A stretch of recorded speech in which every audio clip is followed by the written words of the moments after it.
Hey friends out there, Rob here. Today I want to talk to you about live streaming, specifically for a funeral, but it doesn't really matter what. A couple cameras, I'm going to share with you all the gear I use.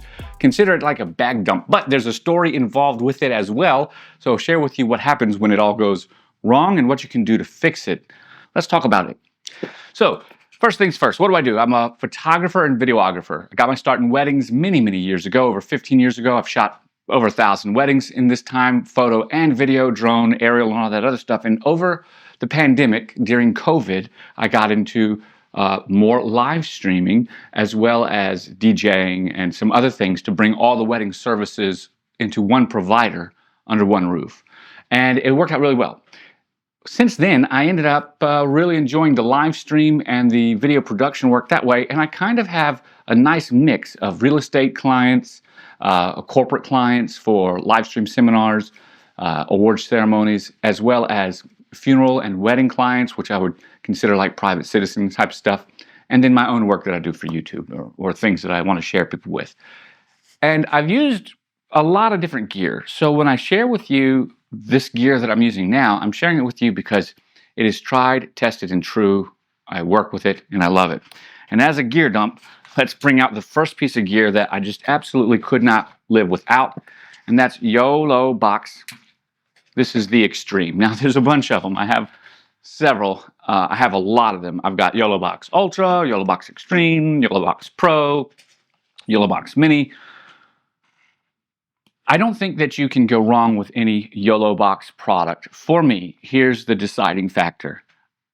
The team over at YoloLive makes an amazing hardware device that's even better with the software. Everything from chroma keying, titles, comments, live streams, of course live streams, internal recording, audio. I've done plenty of reviews on it.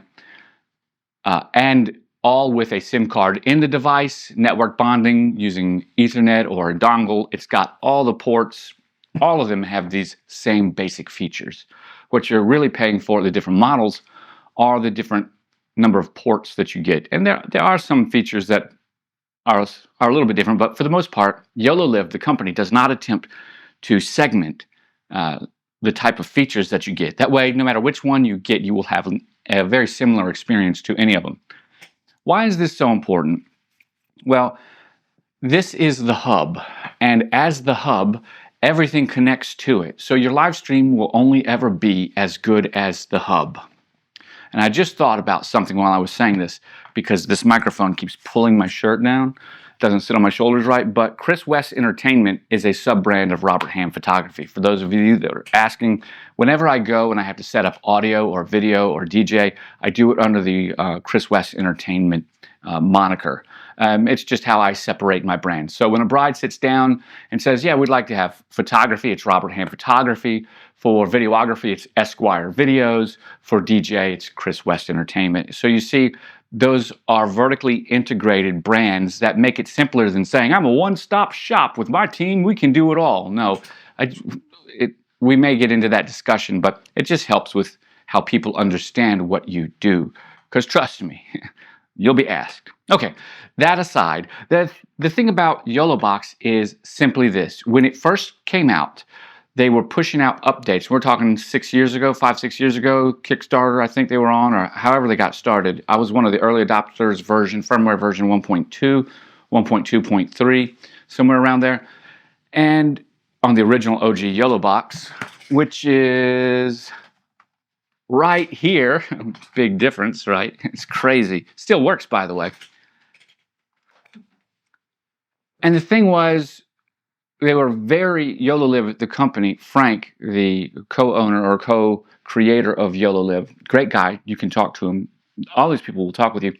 The thing is, live streaming was much more difficult back then. So if you didn't know how to set up an RTMPS or an RTMP server, things like that, trying to live stream to a Facebook account or a YouTube account could be tricky. You had to know how to set things up. You had to be able to set up these different links and put in a stream key and stuff like that. Now, because of that, people would buy Yolo Box thinking they could stream just like they might on their cell phone, and then find out that it didn't work as easily. Not that it was difficult, but there was a learning curve, a big learning curve. And so YoloLive, on the early days, got smacked hard by customers that didn't know how to use the product very well because they weren't industry professionals. They didn't have to do it. They didn't know some of these things. And at the early stages, YOLO Live as a company didn't have a lot of tutorials out there to show these types of things. So they really required or leaned on the support of the users in the Facebook groups, in the different forums, to help build that information and to help people use their devices by creating tutorials and videos. I was a part of that. Not that they specifically asked me. They have asked me before. They've provided me free equipment in the past for testing purposes and things like that. But I bought my first Yolo Box. I bought my equipment because I believed in the product. So when I talk to you about Yolo Box and talk to you about it today it's a different story. This thing is fantastic. It doesn't matter which one you get, you're going to work. You might have a problem with how this hub connects to things or how things connect to it, specifically internet. And that was the problem I had today. But I came prepared. So as we move to our next piece of gear, know that this hub piece of gear works to connect everything and send it out. So all of your audio, your video come into here with your overlays, and then we send that out. And it has all of that built into it. Another thing, I can't make a live stream, sorry it's loud, without video cameras. Now, to be completely fair and honest, I love camcorders, especially for video work. You can do with whatever you want. Mirrorless cameras, heck, you can use a VHS if you want. However, you've got that video out to get it into your streaming solution. But OBSBot is amazing. Their Tail 2 and their Tail Airs and their other small devices like this are all battery powered, last 5-6 hours, pan tilt zoom. This particular Tail 2 has 5 times optical, and it has all of the ports, including SDI with mic in, line in, and everything else that you would want. And it's a PTZR rotate, which means that the horizon is always level. So when you put it, goodness, how amazing is this? When you put it up on a light pole, or you put it on a mic or a light stand or something like that, which I use light stands, get it 10 feet in the air, well, it automatically self-centers. The thing with these there are no displays. So they work great, they look great, they're awesome, they're battery powered. Notice Yolo Box is battery powered, this is battery powered. Guess what? I can stream anywhere that I have an internet connection or record because of the not requiring main power or 120. No battery banks or anything else. All of these devices will go easily 5-6 hours. Very simple to do and maintain. So you just plug them in and they work great. Please excuse me. However, they do have one drawback, and I can kind of understand why they have this drawback. They don't have an internal microphone, no PCM or anything else like that, which means that if you want audio to come from these, you have to plug in a mic. I use small little drop mics like this. These are the same mics that I would use as well, not really a contact mic, but a drop mic. So if I were putting these in a bar for recording a band, I've got a clamp that goes around the rafters and a guide wire that connects them up there. So that they don't fall if the clamp fails for some reason, they don't hit anybody. And then I drop this little microphone down, just plugging it in right over here. Boom. And it'll pick up some ambient room. That's always good for syncing video later. They'll record internally 4K 60, no problems. Bob's your uncle. When it comes to providing excellent video on location easy, I have stopped using my camcorders and I just use these. They work so well. I pull them in a Pelican style case. I got 3 of them, set them up, and I connect them with HDMI cables or wireless HDMI.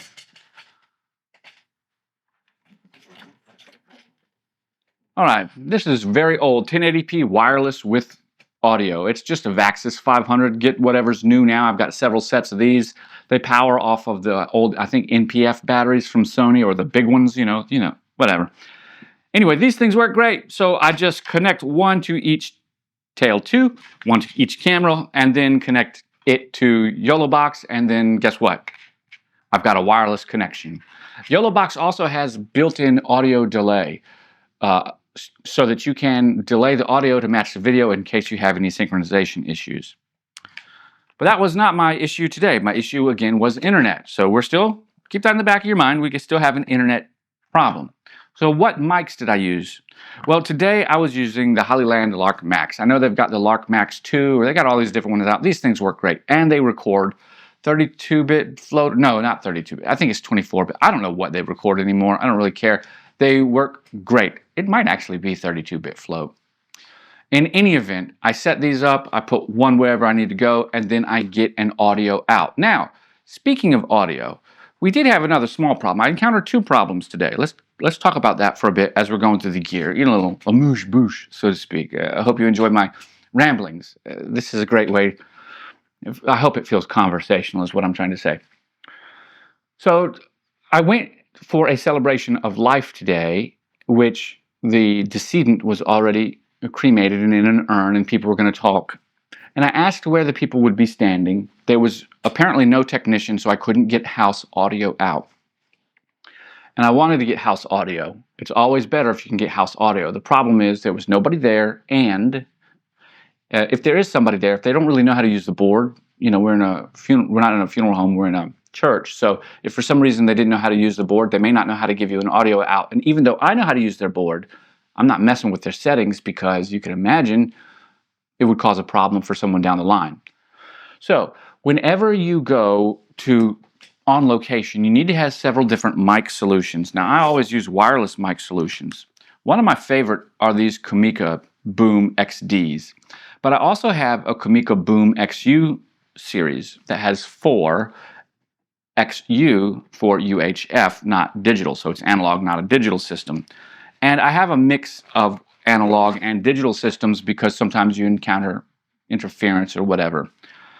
But I was not using the XU because last year someone sat on them, probably me, and broke one of the transmitters or the transmitter, and which means I have so many wireless systems it didn't bug me, but I did prefer to use the XU because it was the XU quad, which meant I had 4 wireless transmitters, 4 wireless mics, and 1 wireless receiver, and I could send out each signal separately if I wanted to the camcorder or the board or whatever, or mix them on the receiver, but never do that. Always send out and mix in a mixing console. Something like this Texcam Model 12 or even the Portacapture X8 has a mixer built into it. I mean, it's a whole thing. That's a different concept. I didn't use those today because they weren't needed. But what I'm saying is, because no one was there, and I was there an hour early to set up, and the technician only arrived as they were late. It was starting at 1, and he arrived at like 12:58 and pushed go on the microphones, and then everybody went. So he didn't even have time to give me an audio out if I'd wanted. So what did I do? No problem. I simply put my mics where I could find where the people would be talking. So I asked where the people would be talking, and I mic'd up with 2 mics where the people would be talking, 1 in each spot. Instead of actually working there, the husband of the decedent stood up and addressed everybody, and because he stood in that spot, someone else from the audio team brought a powered mic up there from the church, and that's where they put the mic for him. And he was speaking, and it was, of course, being broadcast through the speakers, but my microphones, which are usually at the podium and where the podium where the preacher might stand, but also a podium where a speaker might speak, no one used those, which meant I had a very difficult time with audio. Now, could I have stopped what I was doing, gone up and tried to get an audio out from the board? I certainly could have, but instead, I just used a feature that's built into Yolo Box, which is noise reduction, and I used a feature built into my microphone system, Hollyland, which was the onboard EQ, and it did a passable job at picking up room tone audio well enough. Now, how do I do that? I could make a whole video on that, but what I do is I always turn the microphones down to their lowest setting, the mic gain gets down, and then I just use the mic output to turn up the signal being sent to Yolo Box or the camera. And I do that to avoid crosstalk and phase issues, especially if you've got microphones placed in different ways. Because I had 2 microphones and they were placed in 2 separate spots, I was able to use the little onboard menu of the Hollyland Lark Max to actually adjust the output of each mic so that I could kind of balance them and switch between them. I also had mics dropped from each tail too, which meant that in YoloBox I was able to kind of blend the audio that I needed. So when the funeral director started playing music through the speakers, which came out of a different set of speakers than the ones for spoken audio, I was able to kind of blend them. My point is that required thinking on the fly, and I don't consider it a huge issue. It's just a thing that happened. It's not what I prefer to happen, but it is what it is, and Bob is your uncle. But the bigger problem was actually cell service. Okay, so I got there. They had no Wi-Fi inside. They have had someone coming out to work on the Wi-Fi. It didn't work, so I had to use my phones. No problem. Cellular hotspot. Well, one of my phones has a better hotspot, newer technologies than the other, and even it was only getting about 2 megabits or megabytes upload max on my own network. It was bad. So that meant that in YoloBox, wherever I put it, in YoloBox, I had to make a decision. I had to stop the stream. This happens at the very beginning because you test your network and you know these things. So I had already dropped my 1080p to about 2 megabits per second to see where it was going at constant bit rate, then dropped it to variable bit rate. That wasn't doing what I wanted, and then I dropped down to 720. At 720, I started at 2 megabits constant, variable bit rate, and then I just put it on 1.1 megabits or megabytes variable bit rate, and then let it do its thing. And that did a pretty good job.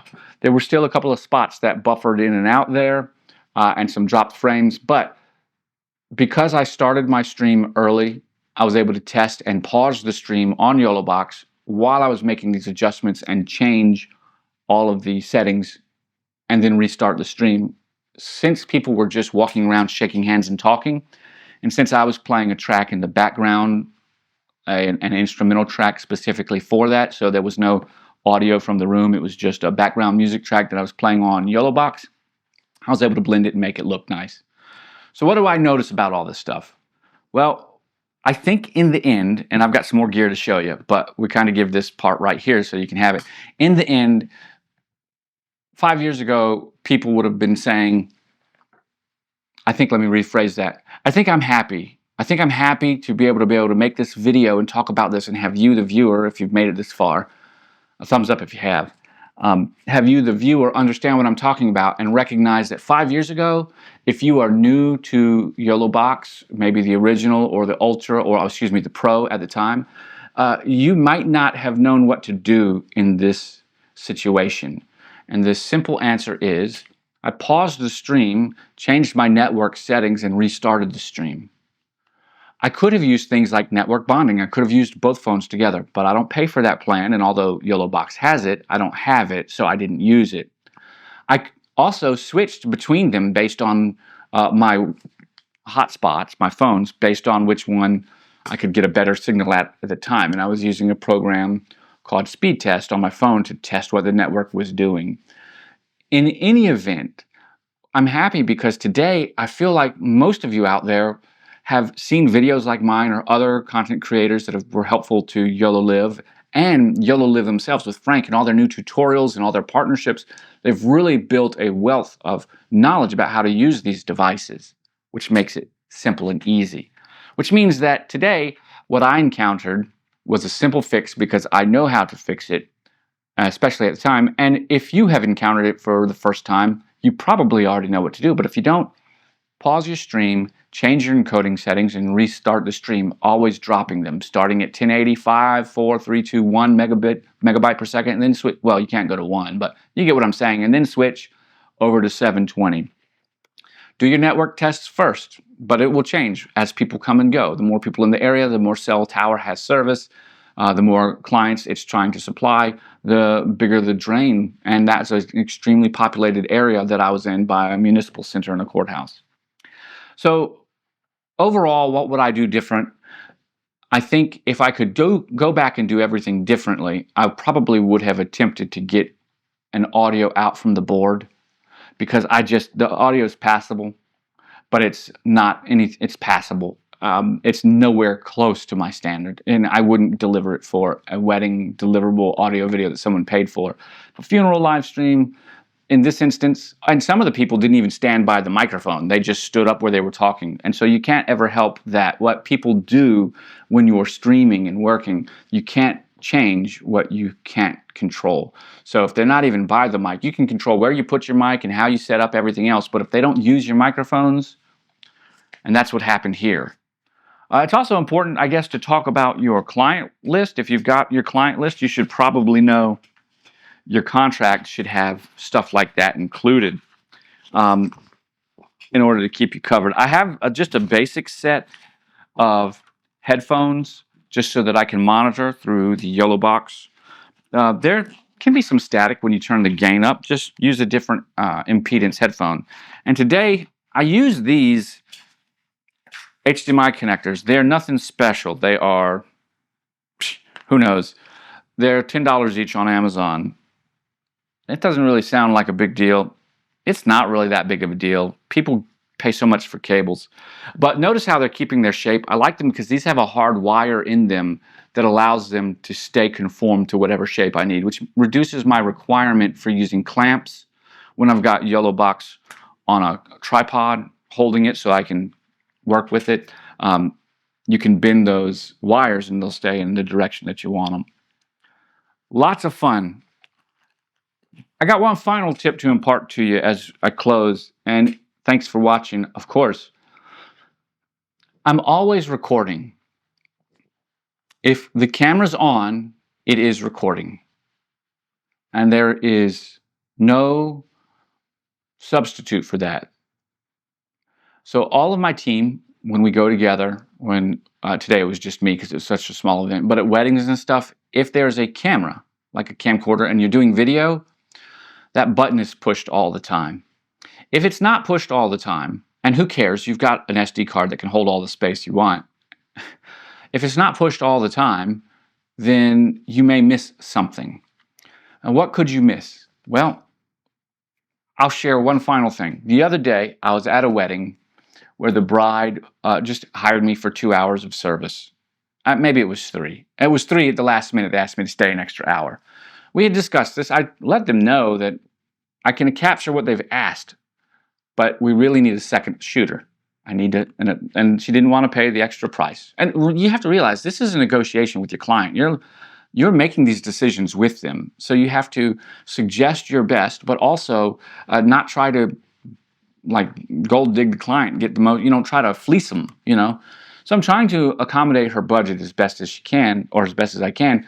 And she did get an extra hour to capture some things, which was fine, but it didn't happen until the day that I got there. I didn't find out about that. So going into it, I only thought 2 hours, and I was concerned. I'm like, well, let me bring 2 cameras, right? And I did. I brought 2 so that I could have one static cam wide from the back. They were up on a precipice getting me. I have no idea why they didn't want a full video team, considering how much money they spent on the wedding. In any event, when that part was done, which was what we planned, I put that wide camera up and I just kept my steady cam. But when we went to do the toasts, they had 4 toasts, right? And we had all 4 toasts. But at the last minute, after I was done with the toast and I was going on to getting them set up for the cake cutting, they had come back and had 2 more people do toast. These were high school friends or something like that hadn't been in town in a long time. I don't know. But I missed it because I turned it over there to them and everything else, and I thought I was still recording, but I had stopped recording. So you see, just by not recording, the camcorder it just sits. It can always point at something and capture something, and there's no reason for it to not record. Now, I agree it shouldn't record the entire time. Like if you're in your car driving from place to place, multiple spots. But the point that I'm saying is, at the end of that, right after it happened, I realized I hadn't recorded it because, well, my attention had been split. We didn't have the second shooter like I had suggested, which meant I didn't have a second camera inside. We only had a plan for the 2 cameras during the ceremony. So I went, and because of my relationship with my client and everything, I said, hey, listen, those last 2 I missed. We got their audio because the microphone, someone had taken an audio, and I was looking for my microphones, like the handheld ones. So someone had taken the microphones, and I had to go find them. So my attention was split. So when it came time to record, I fell back, and I was not ABR, always be recording. Long story short, there are many ways to fail, but there are just as many ways to overcome and succeed. And if you have a plan, if you have some kind of operation schedule, and if you discuss with your clients, your friends, whoever that you're working with, the expectations, it's much easier to address them with your immediate action once they happen. I could not do any of what I do without the gear I've talked about today. It has been invaluable for me and my business. If you have any questions about YoloBox, you're welcome to ask me, or Ozbot. Those two pieces of gear right there, they are the heavy hitters. And YoloBox does have an amazing camera called the S7 Micro Four Thirds camera. I absolutely love using it. But if you've seen one thing about everything we've talked about, it's mobile. I can't plug into the wall. I need to be able to go. So if I have to plug things into the wall, they're less likely to get used. However, that S7 is a solid camera, and I have a small review on it. You can check it out, and I've got more coming. I want to thank you so much for watching, and remind you I'll catch you guys on the flip side. Bye for now.